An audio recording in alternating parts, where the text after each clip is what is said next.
everyone. Welcome to another episode of the Words of Art podcast. I am your host, Dion Sanchez, and joining me today is James Case. Thank you for joining me today, James.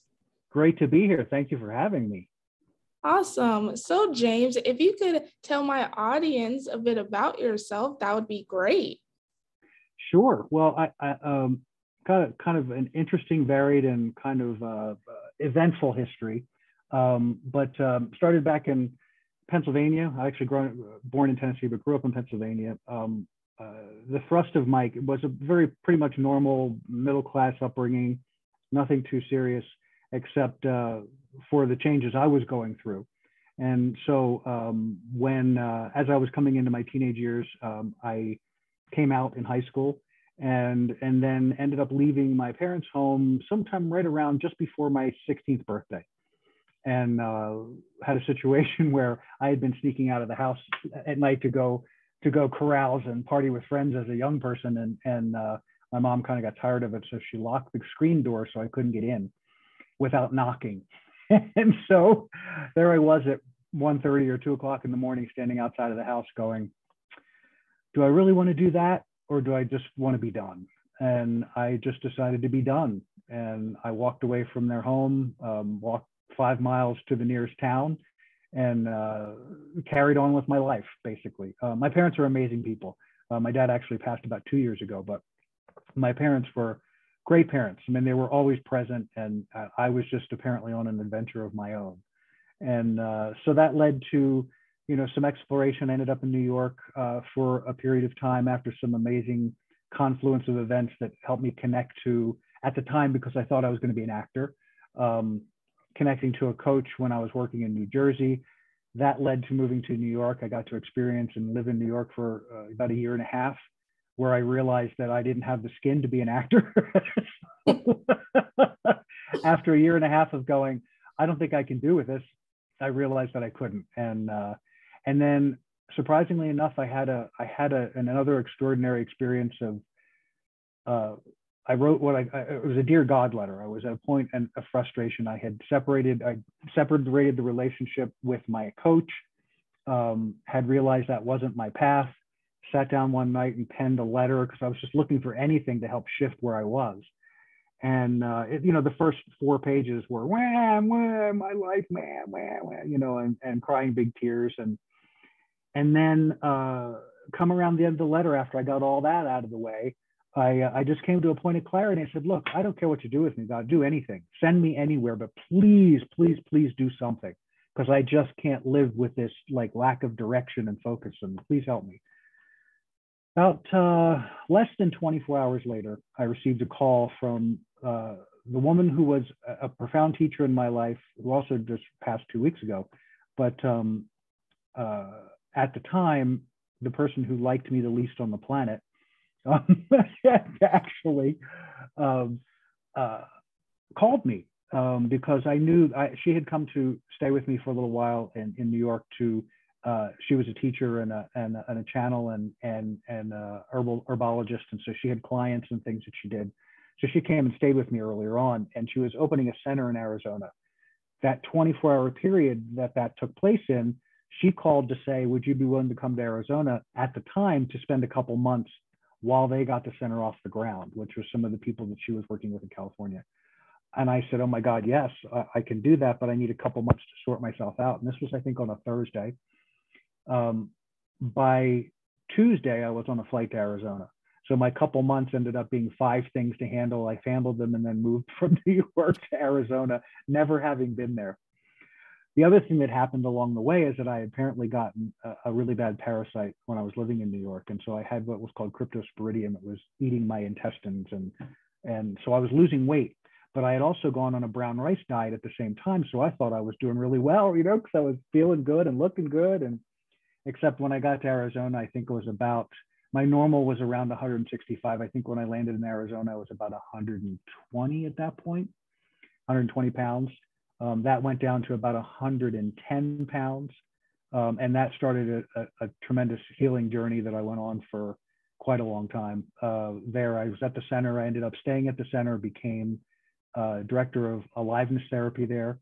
So we worked with everything from MS to AIDS to lupus to cancer and it was a combination of natural and allopathic therapies. And I was in charge of the physical therapies, and I would take the guys out and run them all over Grand Canyon to remind them that they were still alive, and to help stimulate that change in them. So that went on for quite a while. I ended up getting married to the woman Mona, who came out to see me, the woman who was my teacher. We were married for 24 years, and I lived in Arizona that time. And then life changed again. And so in 2009, there was, of course, a lot of things, but in 2009, I was working in San Diego and Las Vegas. I was living in Arizona, and I decided to end our marriage. It had gotten a little rough for about 4 or 5 years before that. And at 2 weeks after ending the marriage, I was diagnosed with cancer and went into cancer treatment for about 3 months of chemo radiation. It was anal cancer, and that was another pivotal point for me, because I remembered sitting in the parking lot of the doctor's office after I'd been diagnosed, and tears running down my face, and I'm thinking I got to call my mom, and at the same time realizing exactly why I arrived where I was. And it was not judgment or recrimination. It was just a clarity of having spent the last 5 years of our marriage creating nothing but darkness for both of us. And we had been a very powerful, very strong couple in this natural healing center. We had done tremendous work with people, had battled the FDA and the government, and had gone through all of that process. But it seemed that toward the end, I was still struggling with my sexuality, because she knew about my history prior to us getting together. Because like I said, I came out when I was in high school, and I realized part of the reason for the divorce was realizing that while I had been committed for 24 years, those last 5 years were a conflict for me, because I was starting to realize that all the work that I had done on myself had brought me to this kind of crossroads where I had to make a decision about whether I was going to continue to be not true to myself or to be true to myself. And I didn't get married to Mona as a way to pray the gay away. It was where I felt I needed to be in the moment of my life. So at any event, that transpired, and we moved on from there. And then I opened a center in San Diego after I moved from Phoenix, where I was working with people activating and stimulating the prefrontal cortex of the brain in a process called higher brain living. Extraordinary process. I've worked with hundreds and hundreds of people all around the country. That evolved into my own program called the Science of Transformation, which ultimately is about changing our relationship with fear and opening up the energy system of the body so that we disconnect from the fight or flight mechanism as a way of being, if that makes sense. Yeah. Because we've been so trained into the fear model and into the fear structure on the planet through teaching, through school, through media, no matter where you look at it, everywhere you turn, somebody's throwing a fear ball at you. Be afraid of this, be afraid of that. So the platform became a very powerful platform for helping people to change that relationship with fear, but also how to reframe their current experience so that they could move forward in a way that blew their whole life experience out of the water, because they were no longer encumbered by all this fear that was holding them back from their potential. So now I'm in 3 years ago, I moved to Colorado. That was a big move from San Diego, because the only reason I was moving was because I couldn't find any energy in San Diego anymore. I'd been there for 10 years, and I was finding myself just sort of stymied. And I thought, I stuck with it for another year and a half, thinking, well, if it's me, I don't want to go somewhere else and just take my same problems with me. It's not going to change anything. And realized finally in the end that it was the place. The place was not anymore really supporting my energy and the work I wanted to do. And so coming here to Colorado, again, completely shifted. It was the most miraculous and beautiful transition. My partner and I, we've been married now for 12 years, it was a big leap, but an extraordinary leap that has just exploded our lives, and again, in ways that we could never have imagined, but thankfully trusting that process brought us to here. So now I'm here, published my book last September, which just completely blew my mind, because it was never on my agenda to write a book. So then to have it happen and come into fruition was extraordinary. So really, that's the end of it. Is that's really what it has all fine-tuned the message of what I'm doing and why I'm here with you, why I'm doing the work that I'm doing is seeing how much people are impacted by the fear that is constantly thrown around, and helping people to understand that you don't have to be, nor do you have to play in it, nor do you have to indulge it. And let me show you how that happens so that you can step into your greatest potential as well. Absolutely. And I truly admire that. And you've gone through quite a bit of shifts in your life. And yeah. I truly commend you for seeing it as an opportunity for growth and discovery and healing, and considering what you're about as far as fear and helping people attack it or not be submerged in it. With the pandemic that's going on still, unfortunately, we're about 2 years into it. Do you think people are dealing or expressing a great deal of fear considering the mayhem that's still surrounding our world right now? Yeah, this is a very interesting time because from my perspective, see what happens when you stop living in the fear bubble is you come back to a place of what I call the observer. And the observer is not removed from life, but the observer is detached from the goings on out here, because what you recognize is that what you perceive is all based on your thoughts, beliefs, ideas, and concepts of how you feel about self and the way you've been brought up and all those things. But perception is nothing more than you reflecting back to you your core belief systems and your core energy. So yes, we are dealing with very interesting, troubling, frustrating, crazy times. But the other side of that, from my perspective, is that what we are really dealing with is an identity crisis. And that is the identity of who am I? We've been drilled to believe that it's all about sacrificing self for the many. We've all been drilled into this idea that it's about the self doesn't matter, but everybody else does. And I can tell you honestly, and I apologize in advance, but it's total bull. It's total crap. Because the reality is, if I can't show up in my fullness, I have nothing to offer.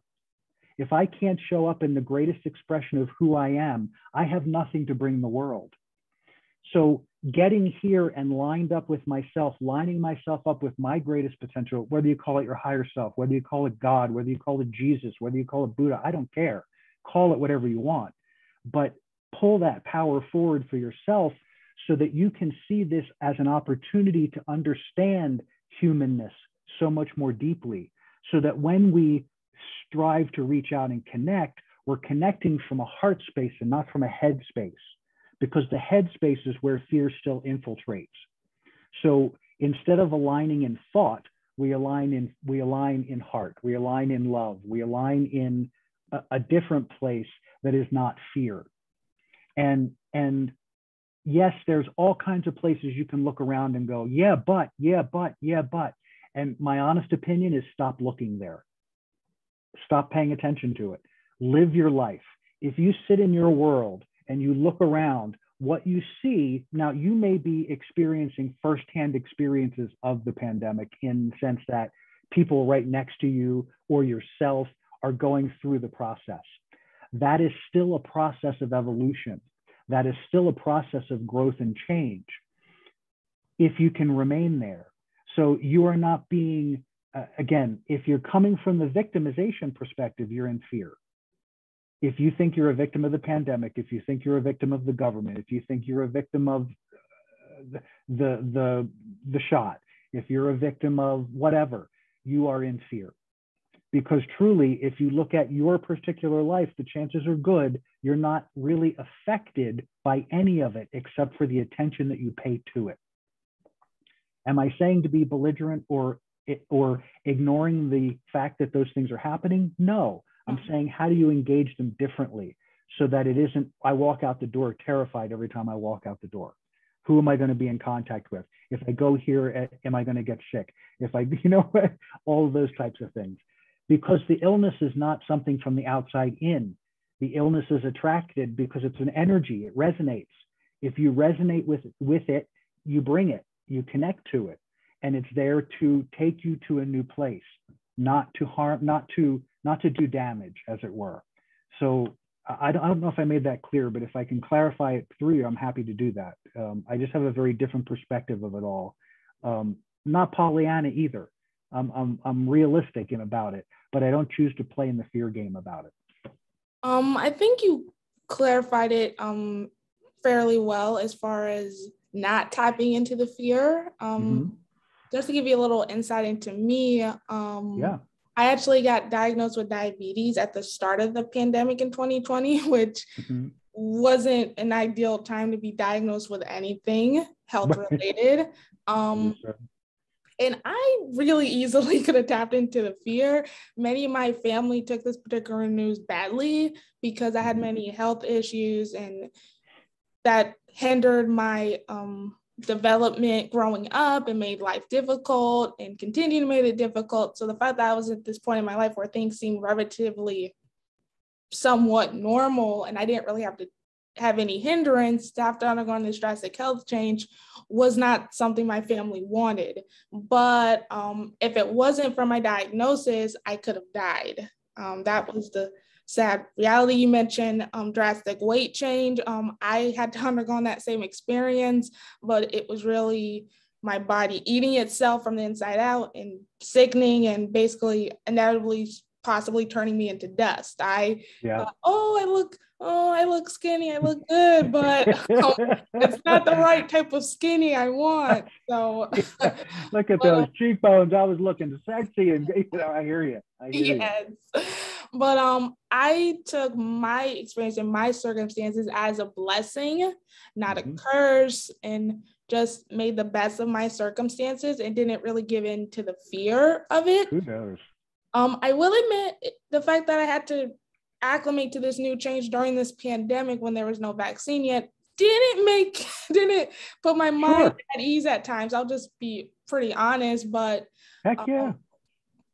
I certainly relied on God and my heart to help me through this new change and not so much my mind. Yeah. If that makes sense. May I clarify something? Sure. Because I want to make sure that people don't, there is no victim bashing in this situation. Right.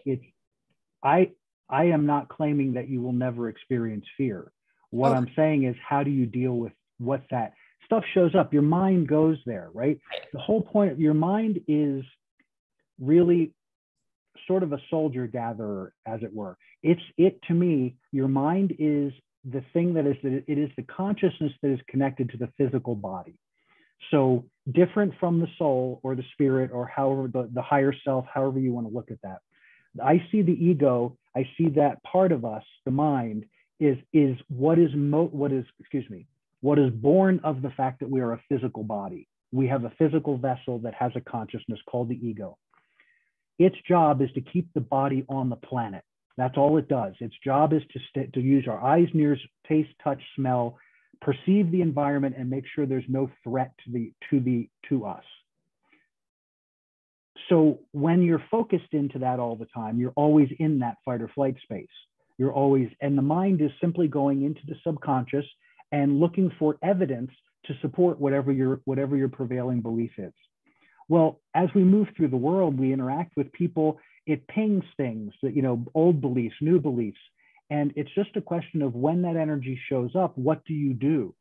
Do you react to it, or do you go, oh, okay, my mind is trying to tell me I should be aware of something here, as opposed to my mind is trying to get me to be afraid.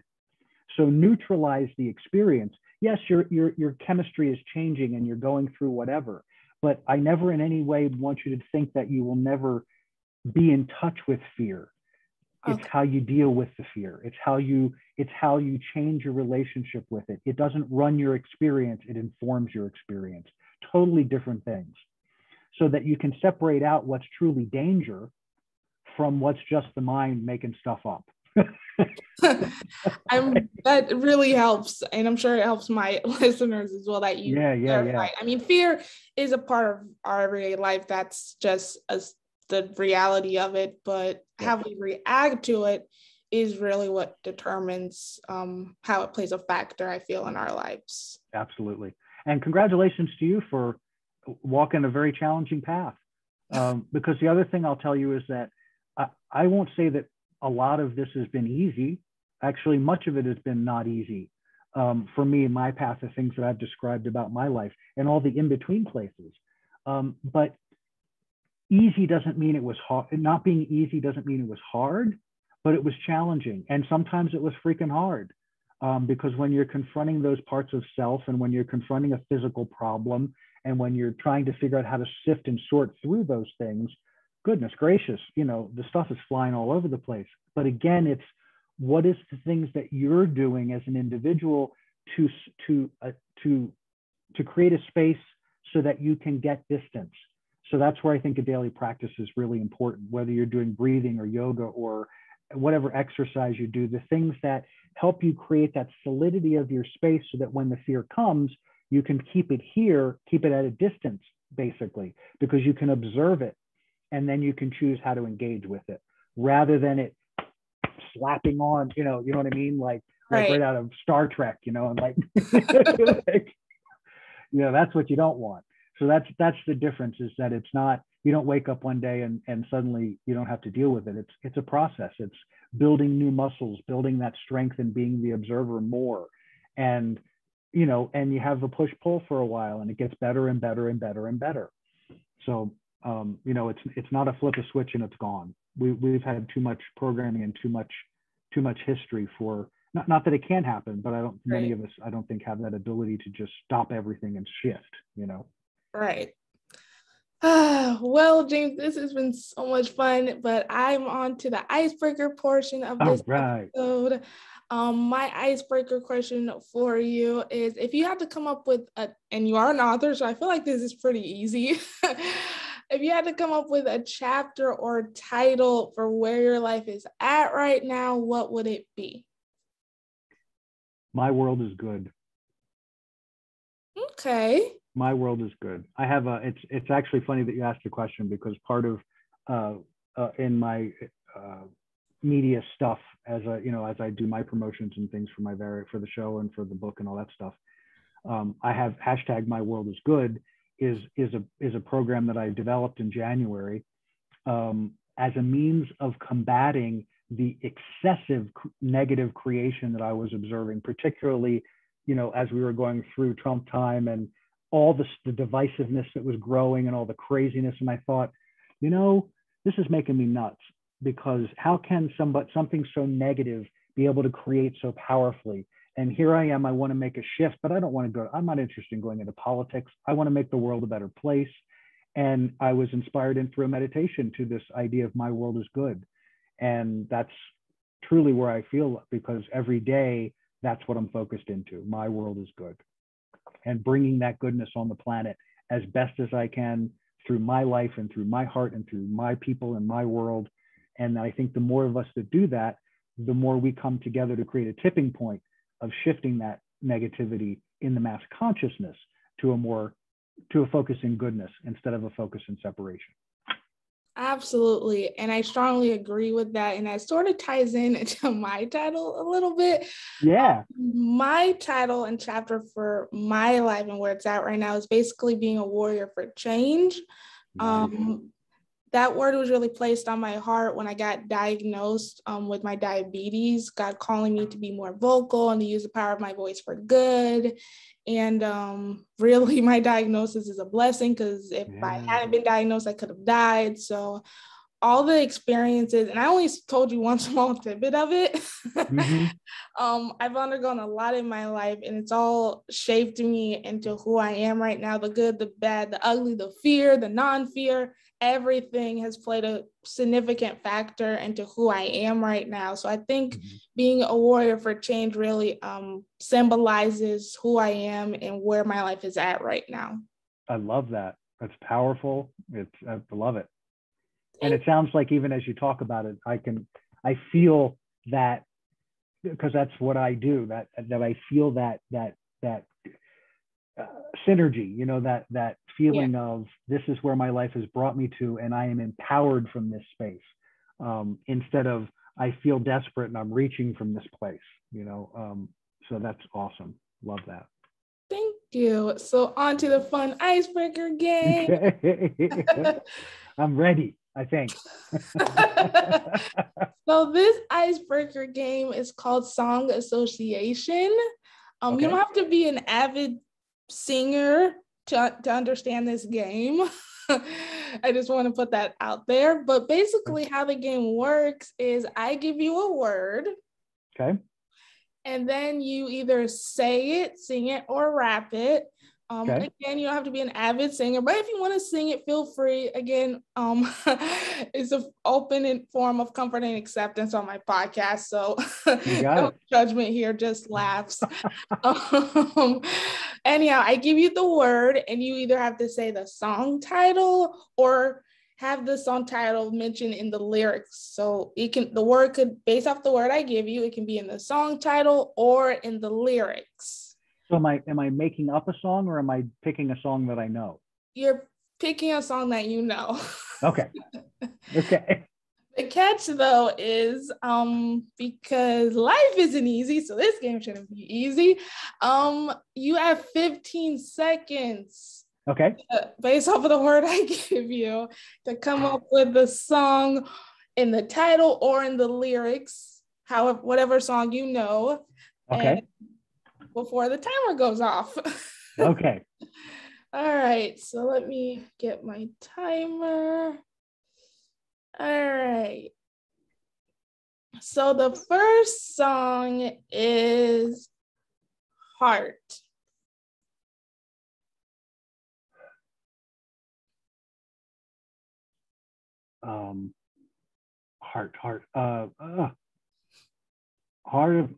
Heart of my heart, I love you. Life would be naught without you. Light of my life, my darling, I love you. I love you. It's a barbershop song, but I think I mixed up the words. I think I'll give you that. You were able to, you sung it and I sung it. You sung it before the timer went off, and I feel like that. I'll give you that. I'll give you that. Okay, all right. I believe that that's an actual song from you. No, it actually is. I sang in a barbershop quartet for about 7 years, and so it is a song that is a core song of the barbershop harmony. There's like a collection of like 10 or 12 songs that they use for new people to learn how to harmonize in four parts. So Man, you're gonna be really good at this game. I don't know about that, but so the next word is words. WORDS, words. Mm-hmm. Words.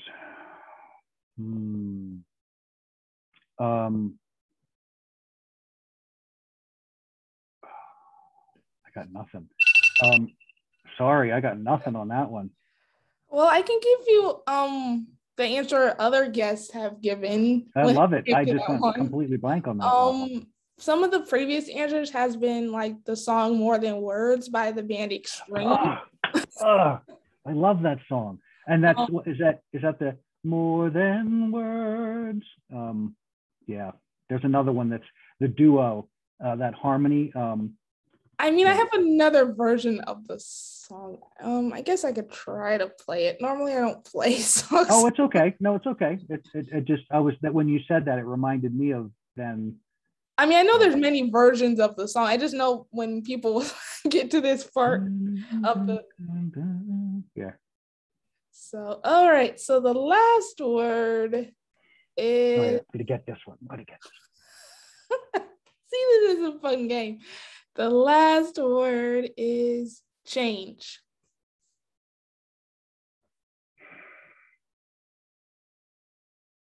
Oh my goodness. Change. Change. Isn't it wonder? I was going David Bowie. Changes. Yeah. I can't give you that one. Oh, I wish I'd have got the word out first. Darn it. See, it was a fun game. 1.5 out of 3.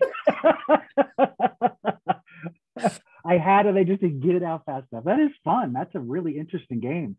Because it really, to let your mind find the connection to that word. It's like, oh, you don't realize how much you pay attention or don't pay attention until you have to find that word in a song. Absolutely. I feel like this is the best game. I literally introduced I love it. Season, and it involves looking into words and song lyrics, which is perfect because of the name of my podcast. So yeah. I'm glad you enjoyed the game. Unfortunately, we can't keep reaching the circumferences of our minds for music all day long because we're at the end of this episode. Do you have any social media links where people can find your book? What is your book called for my listeners before we wrap up here? My book is called Fear is a Choice: Unraveling the Illusion of Our Separation from Love. It's available on Amazon and all those places. www.fearisachoicebook.com is where you can get the book. There's testimonials, there's links there, there's all kind of good stuff. I do a show 2 days a week, a live show called Adventures in Truth Livecast. And that's, you can find that at adventuresintruth.com. And then my program, The Science of Transformation, is at thesciencetransformation.com. So any of those places you can reach me if you have comments. And of course, all of those are on Facebook and Twitter and Instagram and all those places, all the same places you can find me there. Awesome. Thank you for joining me today, James. This was an awesome conversation. Thank you. Great to be here. And I so appreciate you having me. And I love talking to you as well. I love your energy, and I appreciate your time and letting me be here. No problem. To all my listeners, thank you for tuning into this latest episode of the Words of Heart podcast. If you enjoyed it, if you want to subscribe, retweet, send it to the moon. If you do figure out how to send it to the moon, please let me know, because that would be awesome. But however you choose to share it, please do. You can find us on Facebook at the Words of Heart podcast. We are also on YouTube under the same name. And of course, wherever you listen to your podcast, Apple, Spotify, and Google. If you would like to share your thoughts as to how this podcast or episode has resonated with you, you can do so on my social media handles. I am Heart Warrior 25 on Instagram and Heart Warrior 24 on Twitter. Either way, thank you for joining us today. Thank you, James Case, for joining me in this episode. And once again, stay healthy, stay safe. Please don't let fear rule your life. Figure out a way to tackle it, because it is not you. It's only a part of you, if that makes sense. I hope I didn't mix up your analogy. No, it's good. It's good. Either way, stay healthy, stay safe, and until next time.